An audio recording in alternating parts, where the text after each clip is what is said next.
Hi everyone, welcome to researchmd.com. We're going to revisit the cardiology section today. We're going to teach you about a high yield topic, which is very, if you're taking an examination like USMLE or any kind of medicine board or even nursing examination, this will be very useful. My name is Dr. PRAMIL. Let's get into our subject, okay? This is a high yield cardiovascular disease question.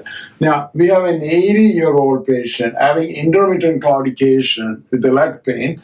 He's a smoker, he's to hypertension, he's on aspirin statin, and he went through a rehabilitation program, right? And how do you treat this patient? That's the question. So if you look at it, this is the patient have claudication pain, so probably have peripheral arterial disease, right? And then what happens is he's taking aspirin, he's taking statin, he's also had a structured rehabilitation program he went through. So how do you treat it? So let's look at what's the most common wrong answer people usually pick.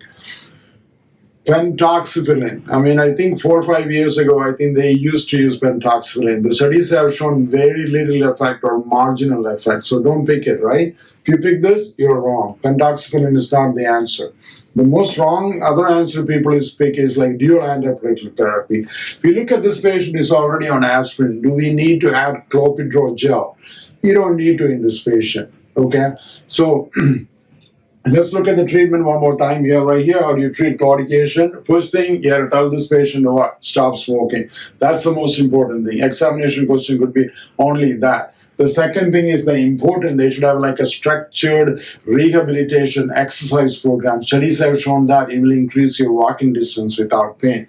And the next drug you got is cilostazol. Okay, that's a phosphodiesterase inhibitor. It also has antiplatelet properties and it's also vasodilator. That's the drug we have to pharmacological wise.